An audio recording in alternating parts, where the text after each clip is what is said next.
Good morning student. Previous video class में हमने क्षितिज पाठ्यपुस्तक का चैप्टर नंबर 4 देव सवैया और कवि के क्वेश्चन आंसर स्टार्ट किए थे।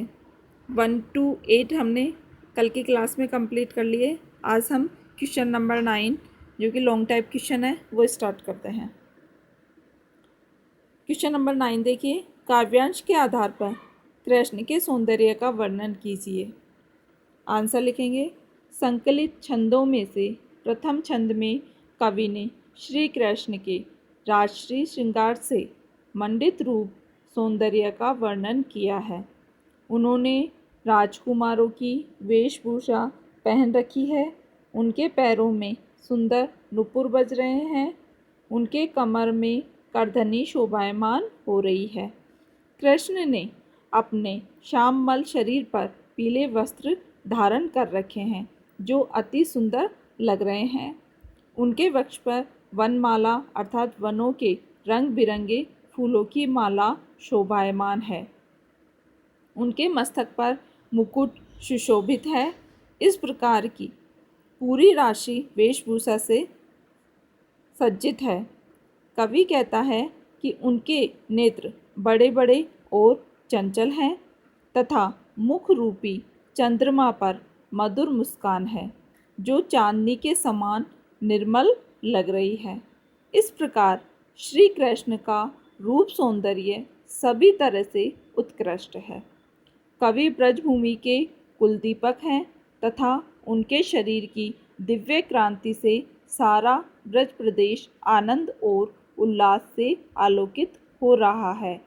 यदि जगत को एक मंदिर मान लिया जाए तो श्री कृष्ण का परम सौंदर्य में स्वरूप उसमें जलते हुए एक उज्ज्वल दीपक के समान है जो उसे दिव्य सौंदर्य से प्रकाशित कर रहा है।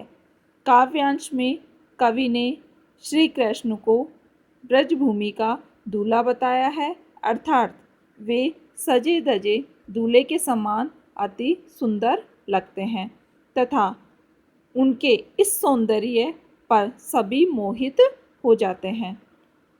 यह होता है क्वेश्चन नंबर 9 का आंसर कंप्लीट। इसका आंसर जो हमारा फर्स्ट छंद था उसका पूरा अर्थ दिया गया है कि श्री कृष्ण की छवि का रूप का वर्णन करना था कि उनकी सौंदर्य रूप का कवि ने किस तरीके से वर्णन किया है। तो सबसे पहले कवि ने क्या बताया था कि इन्होंने अपने पैरों में पायल पहन रखी है और पायल के अंदर क्या है, छोटे छोटे घुंघरू लगे हुए हैं जिसकी की ध्वनि क्या है, मधुर लग रही है। कमर में करदनी पहनी हुई है और करदनी क्या है, शोभायमान हो रही है उनके शरीर के ऊपर। कृष्ण ने अपने श्यामल पर यानी कि श्याम वर्ण के शरीर पर पीले वस्त्र धारण कर रखे हैं जो कि क्या लग रहे हैं, बहुत ही अधिक सुंदर लग रहे हैं। उन्होंने अपने हृदय पर के ऊपर फूलों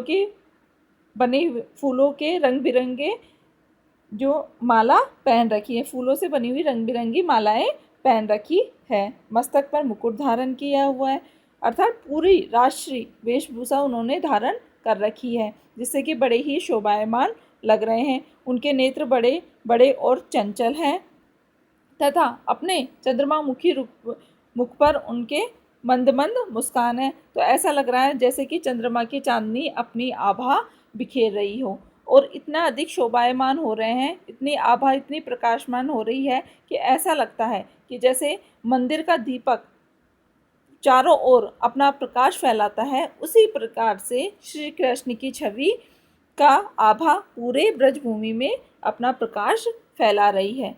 कवि ने उनके इस सजे धजे रूप को दूल्हे के रूप में प्रस्तुत किया है कि जिस प्रकार से एक दूल्हा सज धज कर निकलता है उसी प्रकार से जो ब्रजभूमि में श्री कृष्ण अपनी सजी धजी छवि के साथ सुंदर लग रहे हैं और इस सुंदर छवि के ऊपर सभी लोग मोहित हो रहे हैं और उनकी जय जयकार करने लगते हैं। आगे देखिए क्वेश्चन नंबर 10 का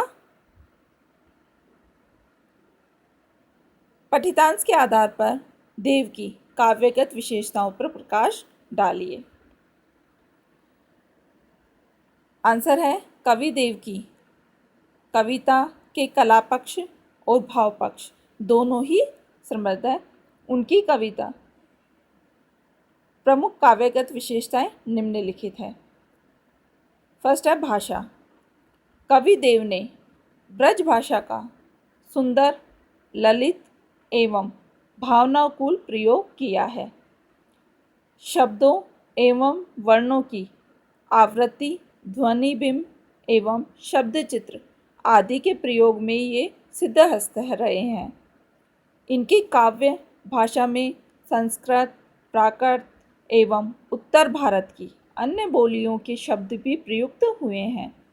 शब्दों की पुनरुक्ति द्वारा कवि ने भाषा में आकर्षण और चमत्कार उत्पन्न किया है। जब आपको चैप्टर रीड कराया था तभी बोला था कि कवि देव ने अपने ब्रज भाषा का प्रयोग किया है तथा सुंदर और सरल शब्दावली का प्रयोग उन्होंने अपनी कविता के अंतर्गत किया है। नेक्स्ट पॉइंट देखिए, काव्य शैली। कवि ने मुक्तक शैली में ही अधिकांश काव्य रचना की है। देव ने रीतिकालीन, अलंकारिक और चमत्कार पूर्ण शैली का प्रयोग किया है।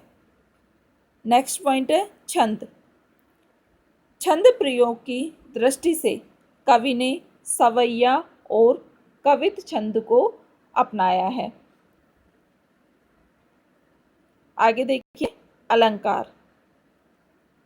कवि देव ने अनुप्रास, यमक, रूपक, उपमा आदि अलंकारों को सहज भाव से प्रयोग किया है। जग मंदिर में रूपक अलंकार, मंद हसीमुख चंद जनुहाई में रूपक अलंकार, उपमा अलंकार, गहरी गहरी घटा में अनुप्रास अलंकार आदि का प्रयोग किया है।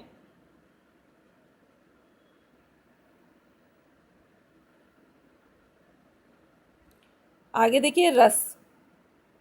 कवि देव श्रृंगार रस के कवि है। श्रृंगार रस के संयोग और वियोग दोनों पक्षों की मार्मिक उपस्थिति देव की कविता में देखी जा सकती है। छंद में वियोग श्रृंगार के हृदय स्पर्शी शब्द चित्र अंकित हुए हैं। कवि देव ने अपने काव्य में वियोग और संयोग दोनों ही पक्षों का वर्णन किया है और जो वियोग श्रृंगार रस है उसका हृदय स्पर्शी वर्णन उन्होंने किया है। जो हम इनका थर्ड पद था छंद, उन्होंने उसके अंदर वियोग श्रृंगार रस का हृदय स्पर्शी किया है कि भावात्मक जो है पाठक जो है उसको पढ़कर भावात्मक रूप में लेता है। भाव विभूति। हृदय कद भावनाओं को सटीक शब्दावली द्वारा पाठकों को अनुभव कराने में देव अत्यंत कुशल है। धार में धाय छंद में नायिका की नायक के प्रति प्रीति कवि ने बड़ी सहजता से अनुभव कराया है। इस प्रकार देव की कविता में वे सभी विशेषताएं विद्यमान हैं जो काव्य प्रेमियों को काव्य रस का आनंद प्रदान करती है। यहाँ होते हैं इस चैप्टर के क्वेश्चन आंसर कंप्लीट। आपको इस चैप्टर के फर्स्ट में कवि परिचय, इसकी व्याख्या और फिर क्वेश्चन आंसरों को फेयर नोटबुक में राइट करना है। साथ में आपको लर्न भी करना है। पिछले जो चैप्टर हमने रीड करा दिए फर्स्ट, सेकंड और थर्ड, उसे भी आपको साथ में रिवाइज करते हुए चलना है। कल की क्लास में हम अपना नेक्स्ट चैप्टर वो स्टार्ट करेंगे।